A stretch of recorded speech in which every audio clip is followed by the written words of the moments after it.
पानी की बोतल नहीं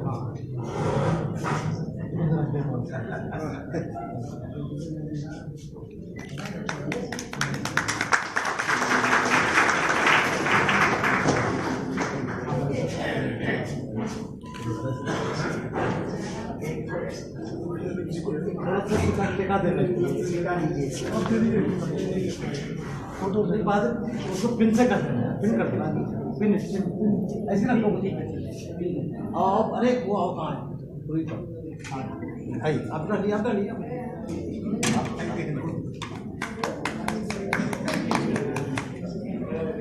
ठीक हो जाओ ठीक है।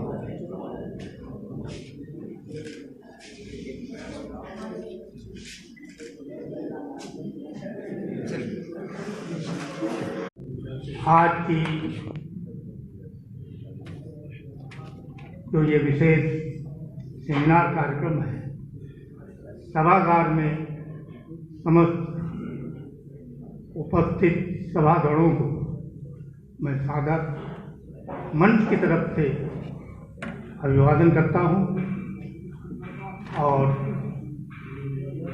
इन सब सभागणों की ओर से और स्वामी अच्युतानंद जी की पावन धरती की ओर से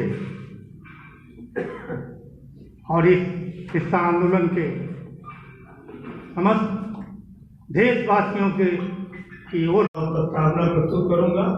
तत्पश्चात ही कोई अन्य वक्तागण अपनी अपनी बात को रखेंगे ताकि विषय को समझ सकें।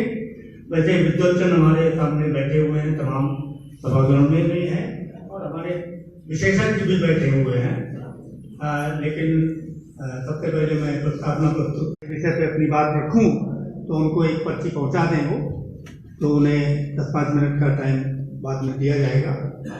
अभी फिलहाल जो भी वक्तागण यहाँ पे बोलेंगे वो केवल और केवल एक चुनिंदा विषय जो दिया गया है उसी पे बोलेंगे, उसके अलावा वो यहाँ भाषणबाजी करने कोई नहीं आए। तो उसी तरह ये कमजोरी के कारण हमको ये कमनल अवार्ड मिला था, लेकिन हम लोगों ने उसको गुलामी की तरफ डाइवर्ट कर दिया और हम एक एक पार्टी के अभिनेता बन के जैसा वो चलाने लगे वैसा चलने लगे और हम जीत के जाते रहे और वो जिता के हमको ले जाते रहे और आज भी वही चल रहा है। आप कल्पना करके देखिए कि 542 सीटों में 131 माइनस करो कितने बचते हैं? 411, 311, राइट। 311 में 2-3 पार्टियां होंगी, 4 पार्टियां होंगी, उनके बांट दो तो सबसे ज्यादा ताकत में कौन है? हम 131। जिस तरह सरकार चाहे उस तरह सरकार बनी चलेगी। मजाक है, वो कोई ना कोई प्रस्ताव इसी तरह पास करते हैं, लेकिन नहीं, तब हमारी ताकत बन सकती है, लेकिन हम नहीं कर पाते ऐसा। हमें उसी गुलामी में चलो वहां से मार लो, वहां से मार लो, उस पार्टी में मार लो, इस पार्टी में मार लो, इसमें लगे रहते हैं। तो हमें बनना चाहिए था मोहरा और हम उनके चेहरा बन के रह गए। हमें विशेष दर्जा मिला था, कमनल अवार्ड से हमें विशेष दर्जा मिला था और हम शेख बन के रह गए। जैसे शेख होता ना, अंतर साहब बैठे बोलते हैं 2-2-4 4 12 की 2 हासिल 1, तो हम हासिल में जो है उसका कोई वो नहीं, तो हम शेख में रह गए, शेख बचा इतना बोलते ना। तो वो हाल हमारा कर दिया गया हमारे समाज का कि हम थे विशेष, अंग्रेजों ने हमको विशेष माना और इन लोगों ने हमको शेष बना दिया। हाँ, और हमको भक्त बनना चाहिए था, हमको जवाहर सिंह जी, हमको भक्त बनना चाहिए था, अब हम भक्त बनते घूमने लगे। ये पूर्ण भक्त का असर है। तो हम कल्प के रूप में थे, हमारी कौम कल्प के रूप में थी। मैं दूसरों की बात कर रहा हूं जिनके लिए कम्युनल अवार्ड आया, गैर हिंदुत्व जातियां हमारे, तो उनको एक कल्प थे, लेकिन हम विकल्प बन के, मतलब हमारा कोई अस्तित्व नहीं। कल्प होते हुए हम विकल्प बन के रह गए। हम बहुत कुछ पा सकते थे, कम्युनल अवार्ड में हम बहुत कुछ पा सकते थे, लेकिन हम आरक्षण को लेके बैठे।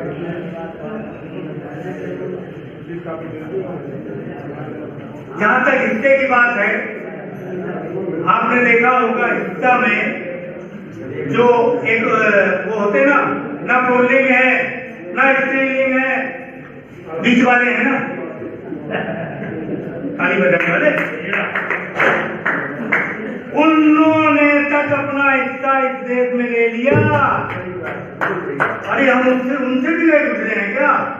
तो चौथी तो प्रोफेसर साहब ही संज्ञा मतलब नियुक्त करें, वो तय करें परिभाषा कि इसके अलावा भी मोबाइल होते हैं। तो हम हिजड़ों में भी गए गुजरे हो गए। जब वो अपना हिस्सा ले सकते हैं, वो मेयर की कुर्सी पे जाके बैठ सकते हैं, हम इतने भी नहीं कि हम तो गए जो तुम गए हो भाई कहीं, तुम जो कहा था मतलब बोलते। तो ये सब चीजें बहुत इसमें जितना बोलना चाहो बोल सकते हैं, जितना करना चाहो कर सकते हैं, लेकिन हमारे लोग ये सब नहीं करना चाहते, या पता नहीं कौन सी ऐसी बात है, कौन क्या चीज अवरोध क्या है वो भी समझ में नहीं आता, वो भी कोई बोलता नहीं है। तो इसलिए हिस्सा आंदोलन ये चाहता है कि देश की धन धरती सत्ता और व्यवस्था में हमारी आबादी के अनुपात में हमको संतुलित और अनुपातिक हिस्सेदारी चाहिए। हमें कोई आरक्षण नहीं चाहिए, हमें कोई विलक्षण नहीं चाहिए। हम तुमसे कंपटीशन करना चाहते हैं। Very good. आरक्षण नहीं चाहते, हम कंपटीशन करेंगे तुमसे। अगर आगरा चंदौद लखनऊ हाईवे जो बना है उसमें अगर 400 किलोमीटर सड़क बनी है, वो 400 किलोमीटर सड़क में 400 किलोमीटर सड़क में जो 100 किलोमीटर हमारे हिस्से की बनती है वो सड़क हमको दे दीजिए। उसका ठेका हमारा, उसका मटीरियल हमारा, उसके मजदूर हमारे, उसके इंजीनियर हमारे, और देखेंगे किसकी सड़क पहले टूटती है, हमारी टूटती है कि तुम्हारे भ्रष्टाचारियों की टूटती है। हम इस तरह का हिस्सा चाहिए, हर जगह हिस्सा चाहिए अपनी आबादी के पास, हमें कोई रिजर्वेशन नहीं चाहिए। तो ये व्यवस्था आ सकती है। और जो लोग ये कहते हैं अरे ये तो हो ही नहीं सकता, क्यों नहीं हो सकता भाई? आप लोग पढ़े लिखे लोग हैं, धनबाद जी पढ़े लिखे हैं, आप हमको एक बात बताइए, क्या इस विश्व में कोई भी चीज असंभव है? नहीं है। जब कोई चीज असंभव नहीं है तो ये कैसे असंभव हो सकता है? अब इसके उदाहरण मैं दे देता हूं अपनी बात खत्म करने से पहले, कि जिस देश में 32 घंटे के अंदर गरीब सवर्णों के लिए आरक्षण का प्रस्ताव किया जाए, प्रारूप तैयार किया जाए, बहस हो जाए, मंजूर भी हो जाए, महामहिम राष्ट्रपति के साइन भी हो जाए और वो लागू भी हो जाए, केवल 32 घंटे में। और जिस देश में मनमाने ढंग से किसी भी जात को, अनुसूचित जात में किसी भी जात को डीसी में आसानी से शामिल किया जा सकता हो। जिस देश के संविधान में अब तक 103 संशोधन हो चुके हो, और जिस देश में जब चाहो तो बनारस का नाम बदल रहे हो, जब चाहो तो इलाहाबाद का बदल रहे हो, जब चाहो किसी योजना को बदल दो, जब सब कुछ संभव है तो ये पूना पैर निरस्त करना कैसे संभव नहीं है? Very good. और मोदी है तो मुमकिन है। ये मोदी वाले बोलते हैं तो करो बेटा मुमकिन, हमें हमारा हिस्सा दो। We don't want any type of reservation. We want our हिस्सा as per our population। हमें हमारा हिस्सा चाहिए। और जो गाँव जान के आए हैं उनको भी समझा दो कैसा हिस्सा समझ लेना। गाँव वालों, एक बाप के 4 बेटे होते हैं, 4 बेटों में जब एक बेटे का अगर दिमाग खराब होता, बोलता बापू हमें हमारा हिस्सा दे दो, बोलता है ना, और बापू को देना पड़ता। लेकिन कब देना पड़ता है? यदि वो बापू के पास जो धन धरती संपत्ति है वो बाप की कमाई हुई है तो बापू कहेगा हम तो नहीं देते। लेकिन अगर वो धन धरती संपत्ति अगर उसकी है, बाप जादों की है, तो उस पर सबका हक बनता है। यहाँ नहीं कोर्ट में देखो, कोर्ट नहीं सुप्रीम कोर्ट में देखो, देना पड़ेगा। उस तरह का हिस्सा ये देश किसी का नहीं है। ये देश हमारा है, न मोदी का है न छेदी का है। ये देश हमारा है, हमारा पूरा हिस्सा है। ये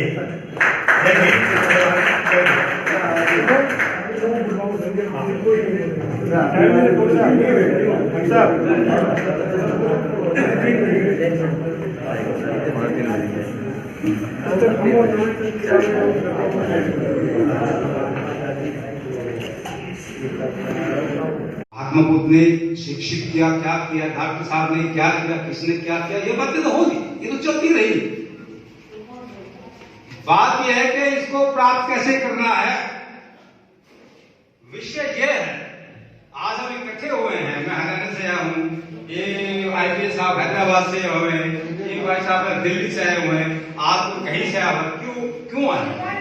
इस विषय को प्राप्त करने के लिए, उसको मंथन करने के लिए आए हैं कि हम इसको प्राप्त कैसे करें। और मैं 2 लाइन थोड़ा पीछे भी जाऊंगा। ये जो विषय हमने जो प्राप्त किया है, ये किन लोगों की वजह से प्राप्त हुआ था? लोग तो अधिकतर सब ये कहते हैं बाबा साहब ये कर दिया, वो कर दिया, वो कर दिया, क्योंकि उससे बाहर आदमी निकलता नहीं, उससे बाहर नहीं निकलता आदमी। सिर्फ बाबा साहब के चक्कर में ही ये खुद में घूमता रहता है। उससे बाहर पढ़ाई नहीं करता, उससे बाहर किताबें नहीं खोजता, उससे बाहर कोई जाता नहीं है। आप जाइए पृष्ठभूमि में, आप जाइए पंजाब में, आप आइए उत्तर प्रदेश में, आप आइए आंध्र प्रदेश में, आप जाइए कर्नाटक में देना, आप जाइए महाराष्ट्र में। कौन थे लोग? किनकी पृष्ठभूमि थी? किन लोगों ने वो हालात बनाए कि साइबर कमीशन को भी आगा बढ़ा। अम्बेडकर साहब तो तुम लोगों को मैं ये बताना चाहता हूं, ये इस कर्म भूमि पे मैं आया हूं। आज मुझे जो सौभाग्य जो प्राप्त हुआ है, ये अशुद्ध नगी कर्म भूमि में मैं आया हूं। आज मेरा सौभाग्य है। उस शख्सियत के बारे में मैंने जो पढ़ा, उस शख्सियत ने मैंने जो है, ये तो सब मैं उसके बारे में कहूंगा। उस शख्सियत ने लखनऊ के अंदर 4 बाग के अंदर जो उस टाइप का सबसे सुनहरी मतलब स्थान था, उसमें शामिल कमीशन का हजारों लोगों से स्वागत करवा करके शामिल कमीशन का मन। और भाई हम बाबा साहब से पूजा करते हैं। बाबा साहब ने कभी कोई इलेक्शन जीता भी नहीं है, फिर हम पूजा कर रहे हैं,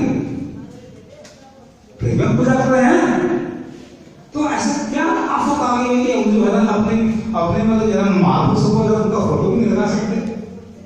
लगाना चाहिए, हमें सम्मान करना चाहिए, वो भी हमारे हैं। लेकिन कुछ स्वार्थ लोगों ने गिरा दिया, सींग फंसा दिए, झूठ बोल करके आप इसी पर पार्लियामेंट्री वेट उसका पता लग जाएगा कितना मेरा मानना है कि मैंने पढ़ा है और मेरे सामने ये किताबों में लिखा गया वहां पर जो है ना, अगर बाबू जगजीवन राम ना होते तो संविधान में भी माँ बाबा साहब उसके प्रधान अध्यक्ष ना होते, और अगर बाबू जगजीवन ना होते तो मतलब जो है ना बाबा साहब जो है मिनिस्टर कैबिनेट मिनिस्टर ना होते। ये क्या मतलब पता होना चाहिए। उस टाइम की बात है जब बाबा साहब को किसी भी मंच में महात्मा गांधी की डेथ के बाद में पूरा पैक्ट जो मैं बता रहा था, पूरा पैक्ट में महात्मा गांधी की डेथ के पीछे बाबा साहब रोते रोते राजघाट कर गए। क्यों, क्या बात थी? ये तो वीडियो में सारा था, ये तो रिकॉर्ड है। क्योंकि महात्मा गांधी उनकी इज्जत करते थे, महात्मा गांधी को सम्मान करते थे, क्योंकि पूरा पैक्ट पे सबके साथ थे, लेकिन महात्मा गांधी के साथ नहीं थे। या आगे से पूछो, देखो आप वो, क्योंकि एडजस्टमेंट जो की थी महात्मा गांधी ने की थी बाबा साहब की, इससे वो रो रहे थे।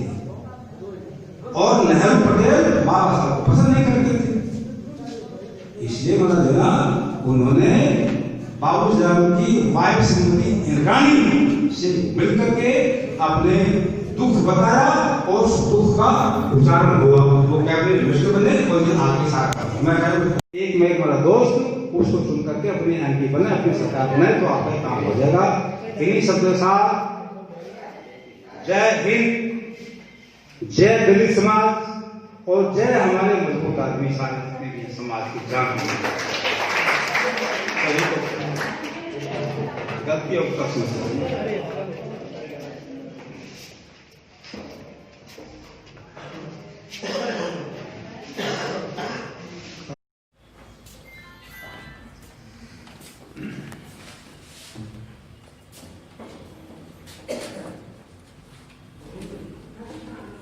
मंच की अध्यक्षता कर रहे हैं श्री दारापुरी मुख्यातिथि K M. Kumar, doctor Jagdish Singh, B P Kurul ji, V K. Ravidas ji, R K. Rajput ji और सम्मानित साथियों, माताओं बहनों,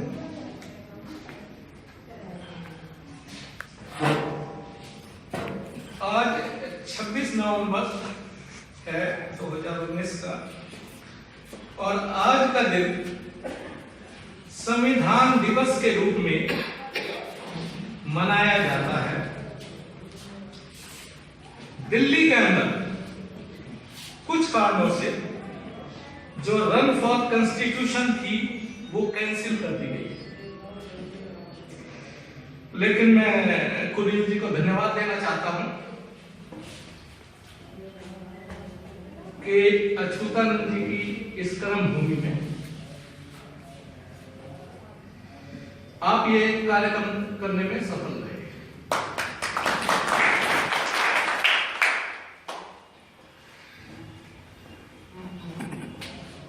कुरिल साहब की अभी जो मैंने ये किताब देखी है उसमें उनका काफी लंबा संघर्ष है हिस्सा आंदोलन के लिए, और उनके ये हिस्सा आंदोलन चलाने के पीछे कारण ये है कि हमें हिस्सा नहीं मिला, हमें सिर्फ चुग्गा मिला है, जो कि बचपन में चिड़िया के बच्चे सब खा गए और एक घोंसले में ही अपना गुजारा कर सकते हैं, लेकिन जब वो बाहर निकलते हैं जो उनके लिए संसार होता है उसमें वो ना काबिल पाते हैं, उससे ना उनका पेट भर सकता है, ना उनकी समस्याएं हल हो सकती है, चाहे वो राजनीतिक हो, चाहे वो सामाजिक हो, चाहे वो आर्थिक हो, चाहे वो सांस्कृतिक हो, सब में उन्हें कुछ नहीं होगा।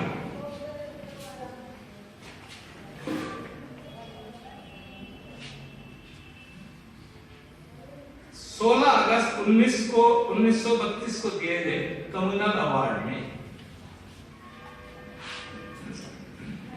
9 वर्गों को पृथक निर्वाचन मिला था, और अनटचेबल या अछूत या जो आज के अनुसूचित जाति है उनको पृथक निर्वाचन के साथ साथ दोहरा मताधिकार भी मिला था। यानी वो अपनी कंस्टिट्यूएंसी में दलित लोगों को ही वोट कर सकते हैं, वहां पर नॉन दलित वोट नहीं करेगा। लेकिन दलित लोग वो मुस्लिम कंस्टिट्यूएंसी में भी वोट करेंगे, वो ब्राह्मण कंस्टिट्यूएंसी में भी वोट करेंगे, वो ओबीसी कंस्टिट्यूएंसी में भी वोट करेंगे, वो सिख कंस्टिट्यूएंसी में भी वोट करेंगे, वो बौद्ध कंस्टिट्यूएंसी में भी वोट करेंगे। और एक बहुत ही महत्वपूर्ण है कि पृथक निर्वाचन में यूरोपियन को भी एक वर्ग माना गया था और उसमें खुद ब्रिटिश ने अपने को एक सामान्य नागरिक की हैसियत रखे अपने को भी पृथक निर्वाचन का अधिकारी बनाया था। आप थोड़ा उस समय से उस तरह से समझ सकते हैं कि अगर इस भारतीय संसद में दो ब्रिटिशर होते, एक फ्रेंच होता, एक पोर्टुगीज होता, एक स्पेनिश मेंबर ऑफ पार्लियामेंट होता, तो क्या ये अपनी मनमानी यहां कर सकते थे संसद में?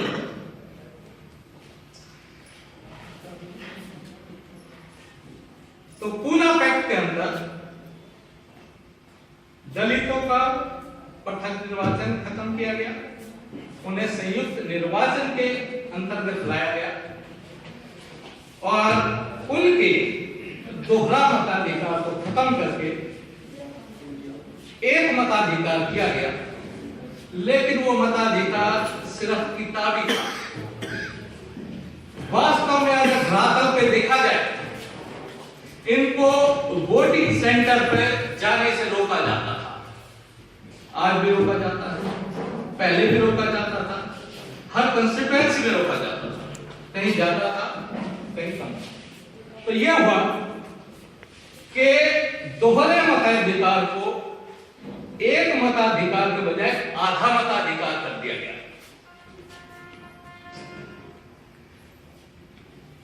ब्रिटिश सरकार ने यहां की ग्राउंड रियलिटीज को देखते हुए दलितों को दोहरा मताधिकार का अधिकार दिया था, जिसे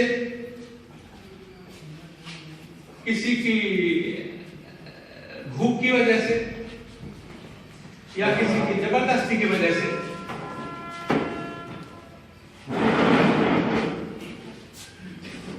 कंप्रोमाइज कर दिया गया। और पूना पैक्ट एक हिसाब से शोषक और शोषित के बीच में एक समझौता हुआ जो दबाव में था और जिसका निष्कर्ष आज 70 सालों से आप सब देख रहे हैं।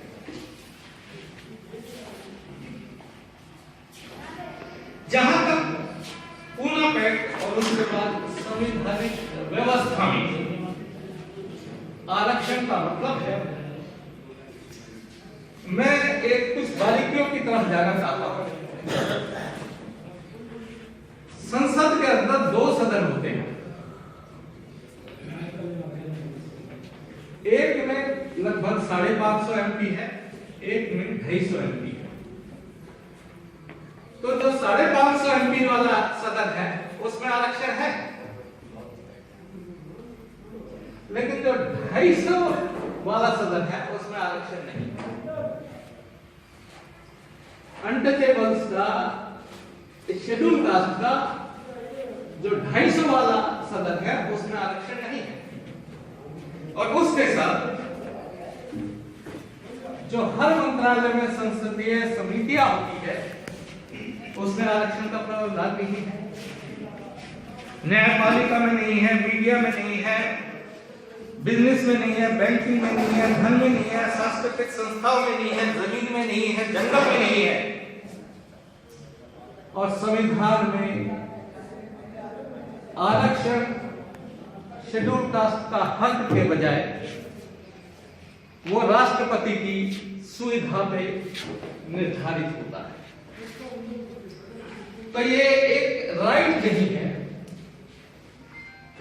ये एक उनकी इच्छा के अनुसार एक दिखावा मात्र इसलिए है कि ये from the day first till today ये बैकलॉगी है कि आपकी व्यवस्था है कि 15% और 7.5% और उसके बाद 27.5%, लेकिन ये आज तक पूरा नहीं हुआ। इसका मैं ख्याल अगर आधा भी पूरा हो गया हो तो गनीमत है।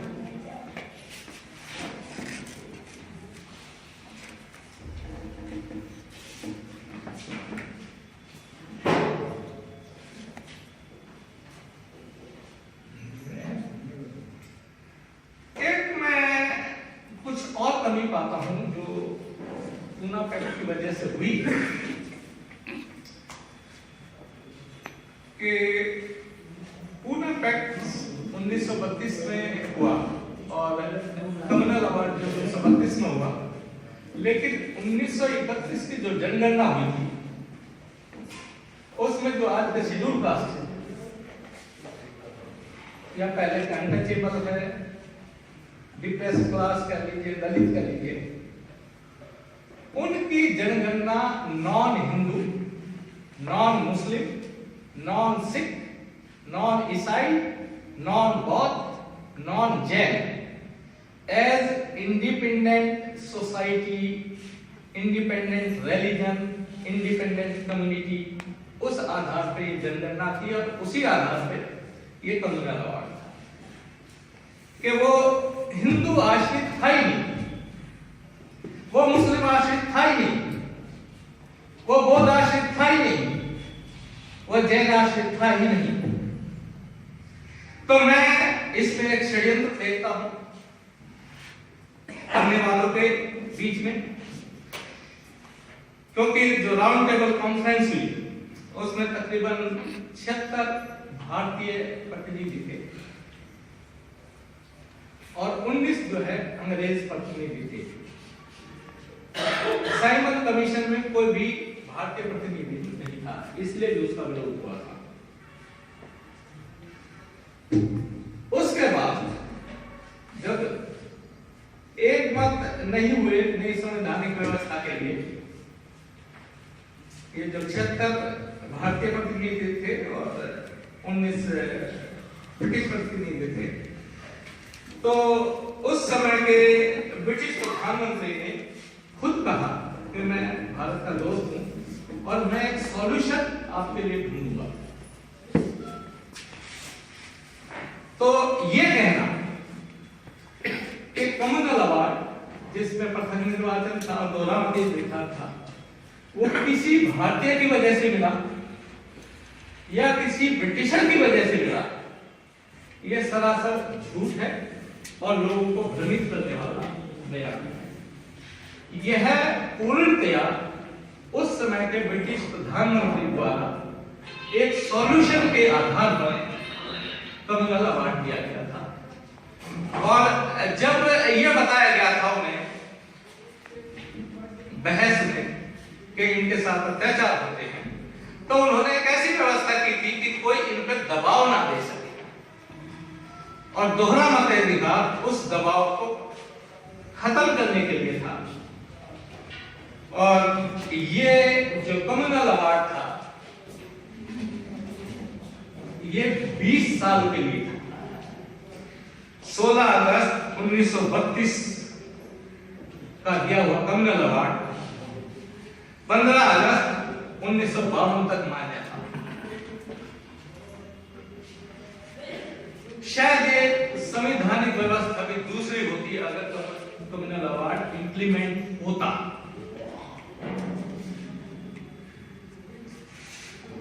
अगर मैं कुछ शायद आप कहेंगे कुछ ज्यादा बोल रहे हैं, लेकिन मेरा ये मानना है कि ब्रिटिश प्रधानमंत्री और उस समय की ब्रिटिश भारत सरकार गुरु रविदास के बेगमपुरा मिशन को अच्छी तरह से समझ गई है और वो एक ऐसी व्यवस्था छोड़ के जाना चाहते थे भारत में जिसमें सबको अन्न मिले, सबको काम मिले, सबको शिक्षा हो, सबको चिकित्सा और अन्य सुविधाएं भी, जो हमें ना पूना पैक्ट से प्राप्त हो सकी, ना इस संविधान से प्राप्त हो सकी। और आज भी right to food, right to birth संविधान में इंक्लूड करने के लिए जो उचित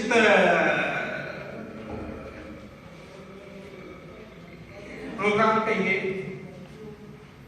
या जो चेंज है वो उसकी आवश्यकता है। और एक और है कि हालांकि राइट ऑफ एजुकेशन संसद में पारित हो गया है, लेकिन वो ग्राउंड पे इंप्लीमेंट नहीं हुआ। मैं क्योंकि सौभाग्य रहा मुझे कि भाई दुनिया के कई देशों में रहा हूं, लगभग सभी देशों में एक दो को छोड़ के primary and secondary education free है, लेकिन यहां पर एक तो कॉस्टली है, उसके साथ उसमें भी वैरायटी है। पब्लिक स्कूल का जैसे एजुकेशन सिस्टम अलग है, सिलेबस अलग है, उनका कोर्स अलग है, और जो सरकारी स्कूल है उसका ये सब अलग है, तो उसमें भी बराबरी नहीं हो पाई। लेकिन संसद में राइट ऑफ एजुकेशन कर दिया है, लेकिन वो जमीन पे इंप्लीमेंट हो नहीं सकता। और इस संवैधानिक व्यवस्था में शायद हम हमेशा हर तरह की जो संघर्ष है वो हारते ही रहेंगे, आगे अब तक हारते रहे और आगे भी हारते रहेंगे। तो ये सब भी आप सबको सोचने की जरूरत है कि किस तरह से ये हिस्सा आंदोलन को सफल बनाया जा सकता है। अब मैं ये कहूंगा कि जो पृथक निर्वाचन या दोहरामती अधिकार मिला था, उसके लिए क्या क्या उस समय की जरूरतें थी। वो जरूरतें थी कि ब्रिटिश रूल था,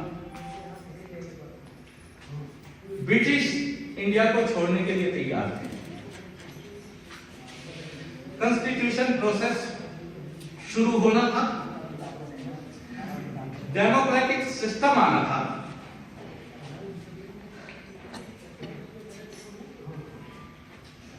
लेकिन पूना पैक्ट की वजह से डेमोक्रेटिक सिस्टम की जगह ऑटोक्रेटिक सिस्टम आ गया।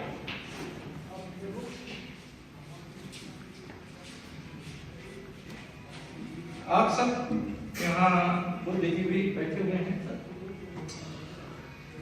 रणनीतिकार भी हैं, संगठनकर्ता भी हैं, और करोड़ों का जनसमूह भी है हमारे साथ।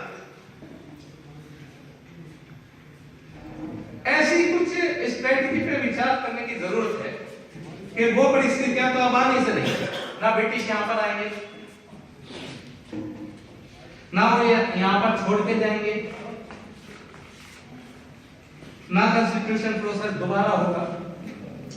लेकिन किस तरह से हम जो अचीवमेंट है पृथक निर्वाचन के समकक्ष कोई व्यवस्था इसी व्यवस्था के तहत हम पा सके और अपने समाज का भला कर सके और पूरे भारत के जनमानस का भला हो सके। इन्हीं शब्दों के साथ मैं धन्यवाद करता हूँ कुरेल जी का कि उन्होंने मुझे अपने विचार रखने का मौका दिया। हाँ